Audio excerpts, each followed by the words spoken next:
to be in business for yourself,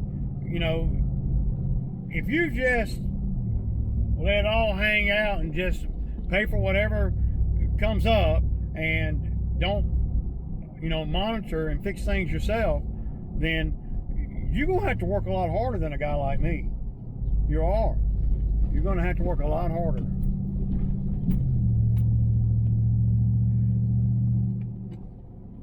You got to do more work. You got to generate more money. And then if you're new in the game, you're going to really have to work harder, because there's a lot of things you don't know that I do know, and you will know too eventually. What customers it takes. I don't waste time. That's the biggest factor out here that I see, and when I see on YouTube, and I see, and not that I'm, anybody special, but I see a lot of guys on YouTube, well, they spend time doing stuff that I would never even think about spending time doing. Time management is, well, that's the number one thing, really, out here. Really, that's the number one thing in life, to be honest. You want to break it all the way down. The way you manage your time is critical to the quality of life that you have. It is. It's paramount. Because the only thing in life that you can't buy is time. The only thing in life that you can't pay for is time. You can't get it back once it goes by. If you manage your time right, whether you're working for yourself or working for the man or whatever, if you are a stickler for managing your time, you're going to be successful. You are. I mean, guarantee it, man. Guarantee it. You figure out how to manage your time, then you've mastered the game pretty much.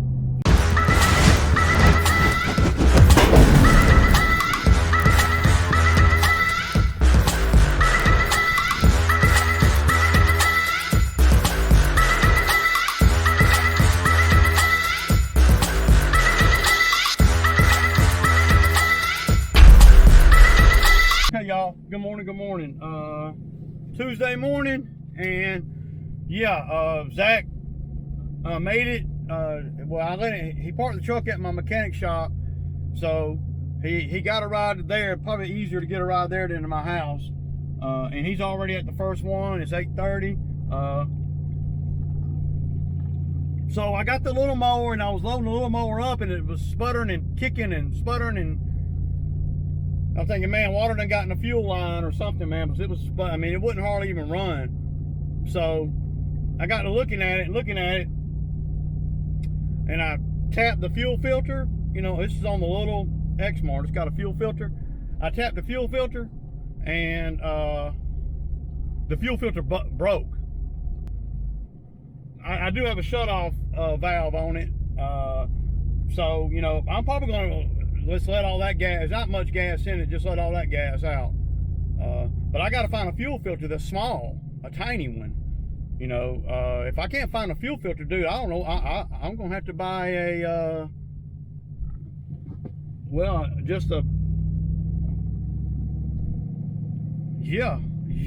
that.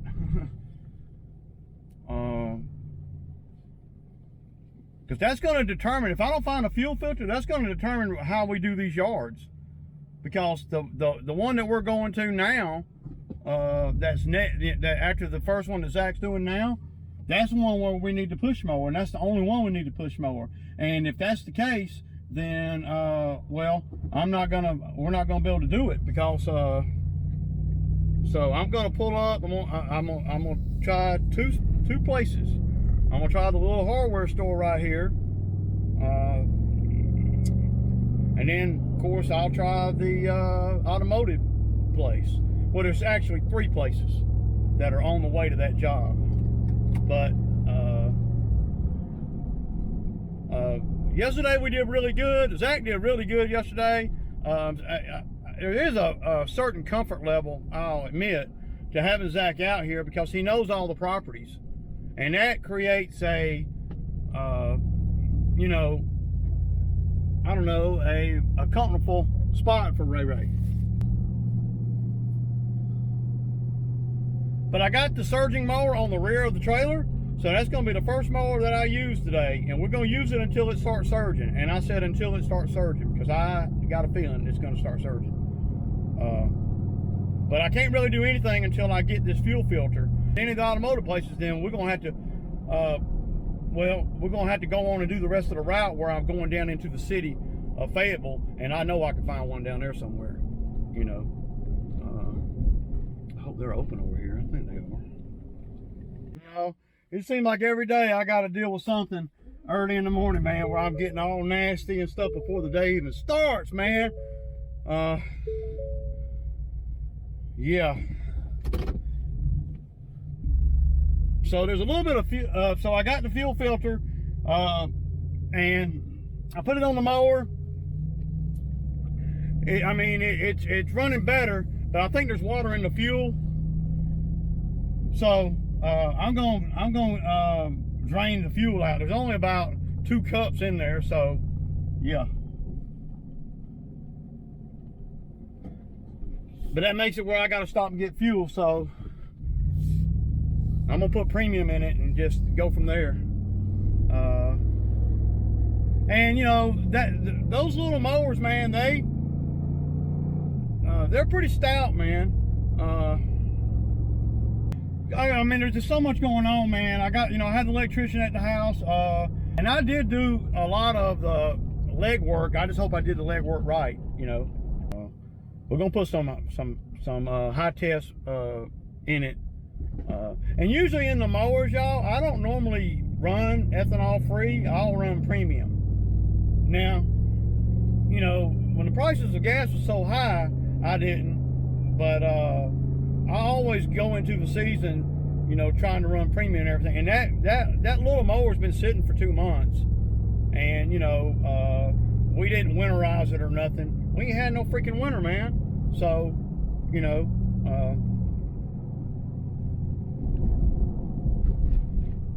but that fuel filter had to have been clogged up, man. I mean, as soon as I flipped it, it just shattered. The whole fuel filter, the old fuel filter. Can anything else go wrong? So the backpack sprayer, the Milwaukee backpack sprayer is leaking. Oh my God, dude. Yeah. I would not recommend buying one of the Milwaukee backpack sprayers. They're good to begin with, but over time, they're not that great, man. I got 2 of them and they both leak. Yeah, the backpack ones, They got a new one out that I'm gonna pick up. I'm gonna get one. It's a, and I made my money with the backpack sprayers. I mean, like today, I'll make enough money on spraying one property to buy a backpack sprayer. I'll make like $200, you know. And I'm gonna buy the 2-gallon one that they got, top handle one that they got.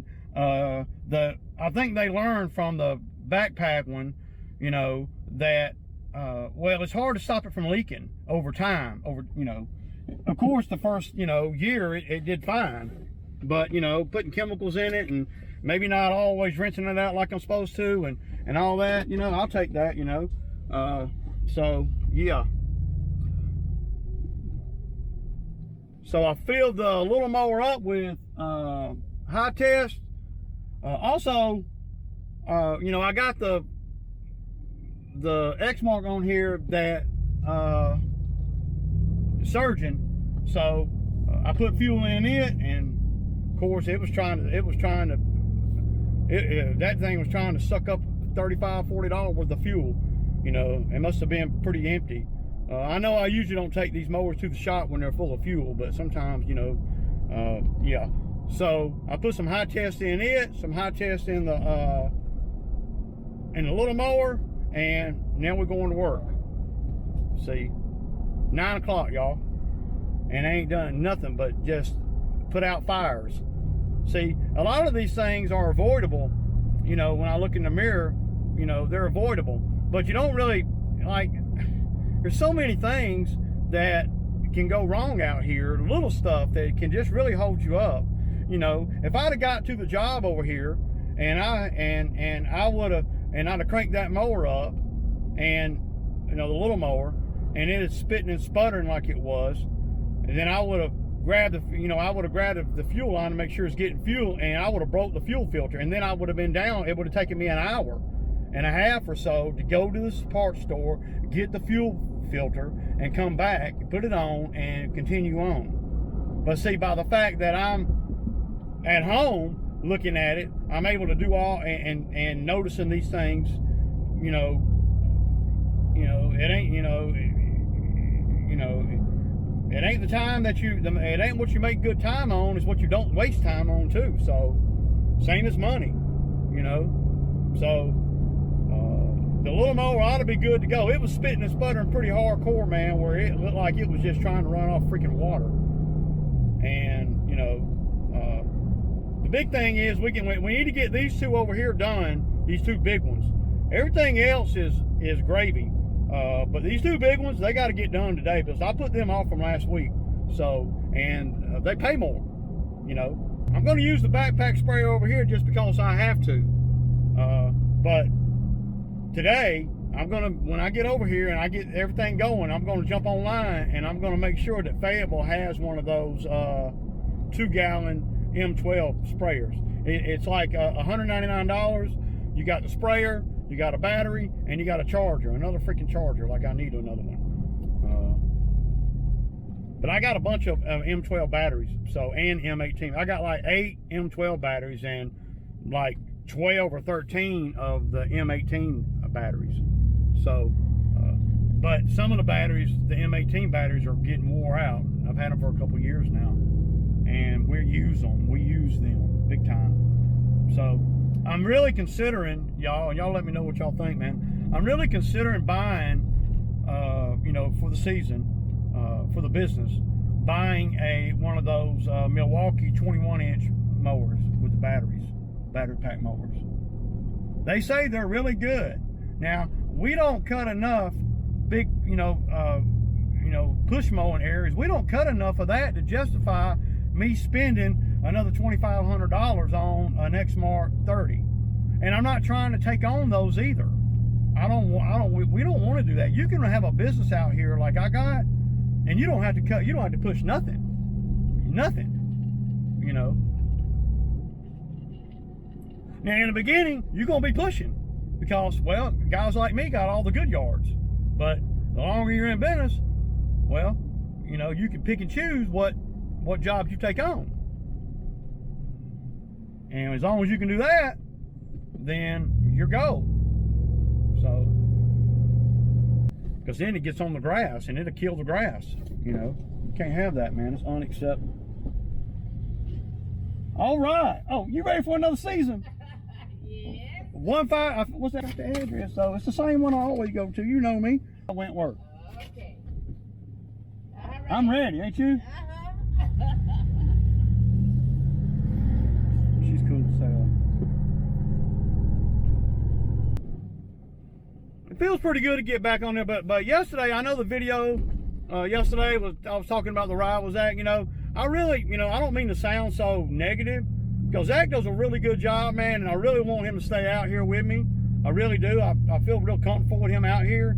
If we could just get some of the little stuff, the ride thing is a huge ordeal for me, and it's something that he needs to have no matter what, whether he's working for me or anybody else. I mean, it'll help elevate him as a person, and it's not like he don't make enough money. You just got to be able to channel that money to where it's supposed to be, where it's supposed to go. So,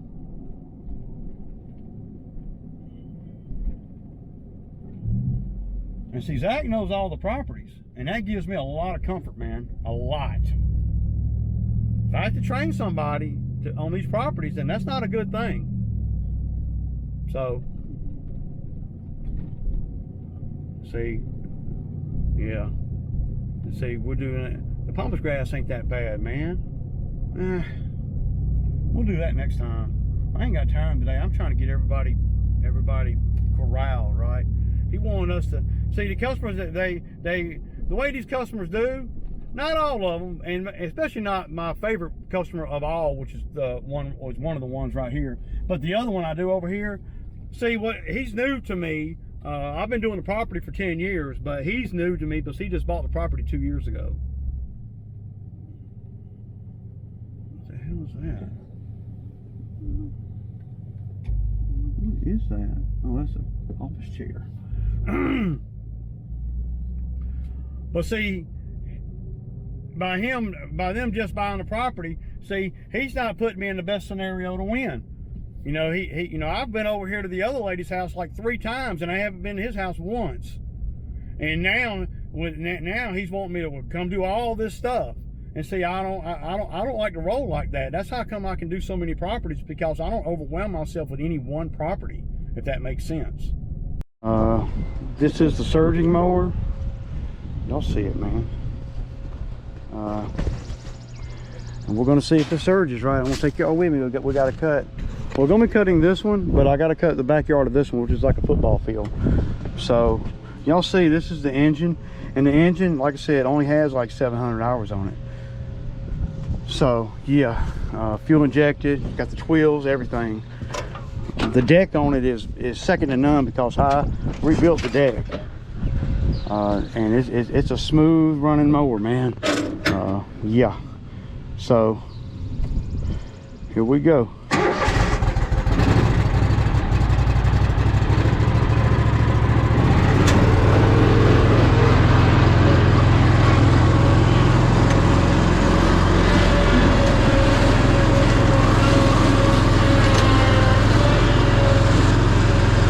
I'll turn the camera on if it starts surging.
So, update.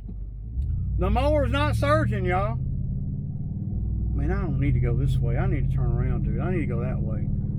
I got a couple properties over here that I might need to look at. That mower did not surge the whole time I had it out, man. Can y'all believe that? I'm pretty freaking amazed at that, to be honest. I can't believe it, man. Yeah.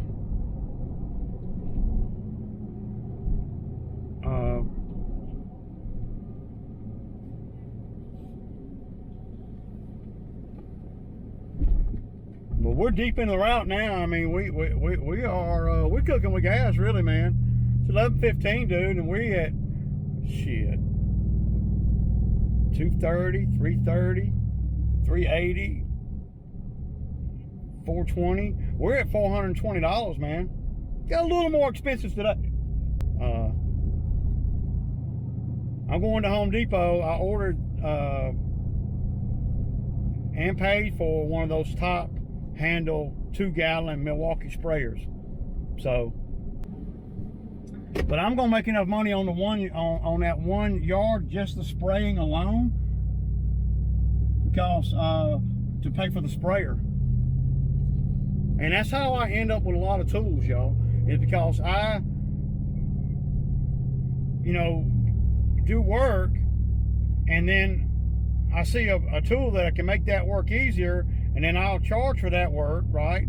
And then I'll go buy the tool to make it easier. So then moving forward, I'm all gold, right? That's how I normally operate. You know, that's one of the reasons why I got so many tools. And I ain't got, you know, for a small business like mine I got a lot of tools, put it that way. So, yeah.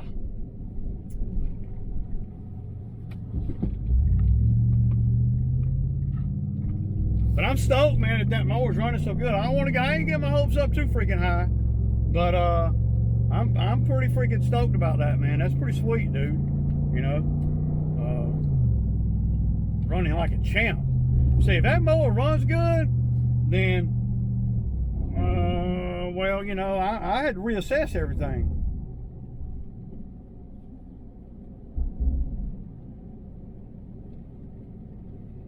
I do. So I did get,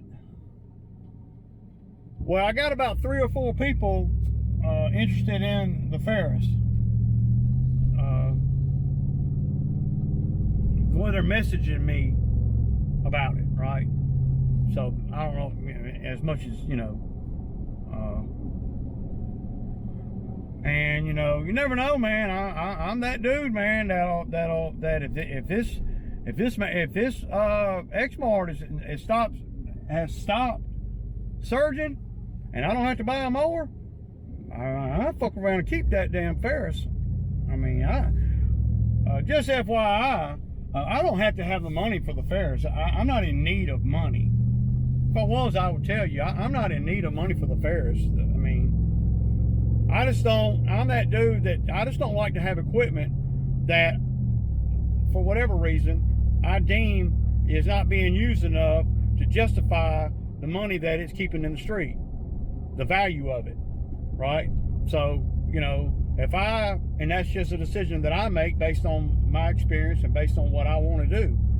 And if I feel like the Ferris is not justified in all the things I know about the Ferris and all the things I know about the mowings that I'm doing and everything, if I feel like it ain't justified to keep it, then I'll sell it. It doesn't matter about if I need money or not. I'll sell it in order to reinvest that money into something else, a more productive piece of equipment at that moment.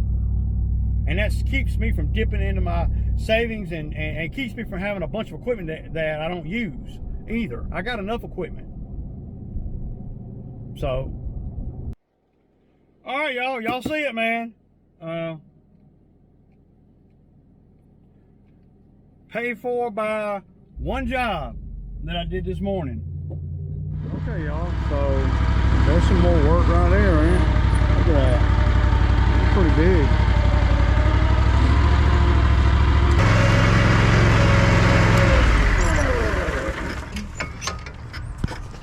So y'all see what I see? She came to me when I pulled up and said, hey, I got a few trees that fell over back in the back, and she wants to clean it up.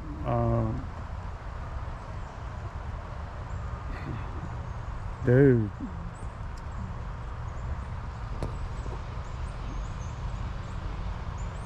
I mean, I wouldn't even want to fool with this without the Bobcat over here. Just cut them into pieces and lay them against the back property line. She doesn't want to haul them off or nothing. She doesn't want to, but that's the kind of thing that you get when you got these great big tall pine trees, you know, and a lot of that's in the older, you know, parts of town. Look how tall, I mean, just the mere fact that one is still up, and see how it's moving. I mean, it's a miracle that it's actually, you know, standing up. And they get so tall is so skinny that, man, if I was her, when I got these tree guys over here doing trees, and she's had a bunch of trees, they spend a fortune taking trees out over here.